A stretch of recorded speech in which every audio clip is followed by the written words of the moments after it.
En 1991, une riche héritière du nom de Ghislaine Marchal est retrouvée morte, sauvagement assassinée. À côté de son corps, une inscription grammaticalement incorrecte, inscrite avec son sang, « Omar m'a tué ». La défunte semble, par cette phrase, désigner son jardinier, Omar Haddad, comme le coupable de ce crime. Mais celui-ci, malgré sa condamnation, ne cesse de clamer son innocence. L'affaire se révèle plus complexe qu'il n'y paraît. Pour amener de nouveaux éléments de compréhension, Marie Drucker a interrogé le professeur de criminologie Alain Bauer. Bienvenue dans Au bout de l'enquête, l'affaire Omar Haddad, épisode bonus. Cher Alain, professeur de criminologie, j'avais besoin de vos lumières d'experts pour éclairer cet épisode bonus d'Au bout de l'enquête. Bonjour Marie, c'est toujours un plaisir de pouvoir expliciter, rendre clair, transparent ce que sont les outils de la criminologie et donc la manière dont les enquêtes sont menées. Dans cette affaire, l'inscription « Omar m'a tué » est au cœur de l'enquête. L'accusation s'est montée autour des expertises de plusieurs graphologues qui certifient que Ghislaine Marchal en est bien l'auteur. Alain, qu'est-ce que la graphologie ?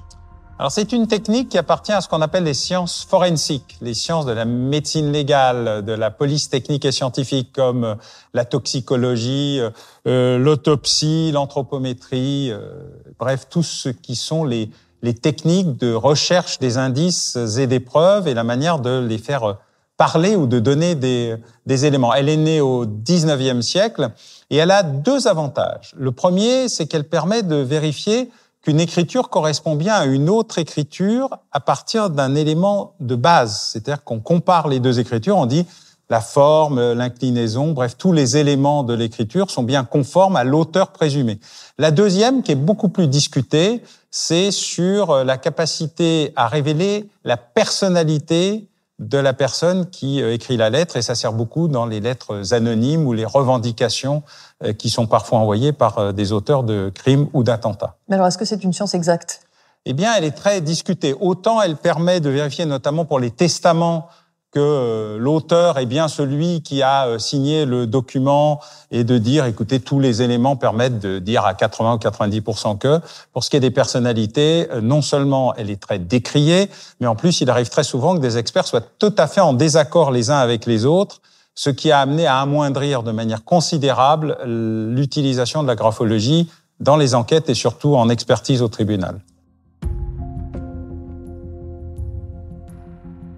En lui accordant une grâce présidentielle partielle, Jacques Chirac permet à Omar Haddad d'être libéré après 7 ans de prison au lieu des 18 ans auxquels il a été condamné. Qu'est-ce que la grâce présidentielle, Alain ? La grâce présidentielle, c'est ce qu'on appelle un pouvoir régalien qui est accordé au chef d'un État, en France, le président de la République, et qui permet soit de supprimer, soit de réduire la peine d'un condamné. Ça vient de l'Ancien Régime, au XIVe siècle, ça s'appelait les lettres des rémissions, c'est-à-dire une sorte de pardon royal accordé à un condamné. C'est un droit qui tombe peu à peu en désuétude sous les 2 derniers présidents de la République, et notamment l'actuel. Il n'y a eu qu'une seule grâce présidentielle et en général partielle. Est-ce que gracier, c'est innocenter ? Pas du tout. Gracier ne remet pas en cause la culpabilité. Ça permet juste d'atténuer ou de réduire ou de libérer avant le terme de la peine. Merci Alain de nous avoir aidé à mieux comprendre les dessous de cette affaire. Je vous donne rendez-vous bientôt pour un nouvel épisode bonus d'Au bout de l'enquête. Oui Marie, merci et à très bientôt. Vous venez d'écouter l'épisode bonus d'Au bout de l'enquête, consacré à l'affaire Omar Haddad. Si vous avez aimé ce podcast, vous pouvez vous abonner sur votre plateforme de podcast préférée et suivre Initial Studio sur les réseaux sociaux.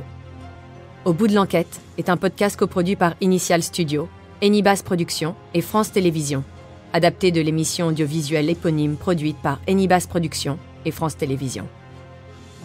Vous pouvez retrouver l'émission Au bout de l'enquête sur France 2 ou en replay sur France.tv. Production exécutive du podcast, Initial Studio. Production éditoriale, Sarah Koskiewicz et Astrid Verdun, assistées de Marie Agassan et Cypriane Ligère. Montage, Victor Benamou. Avec la voix de Julie Drey.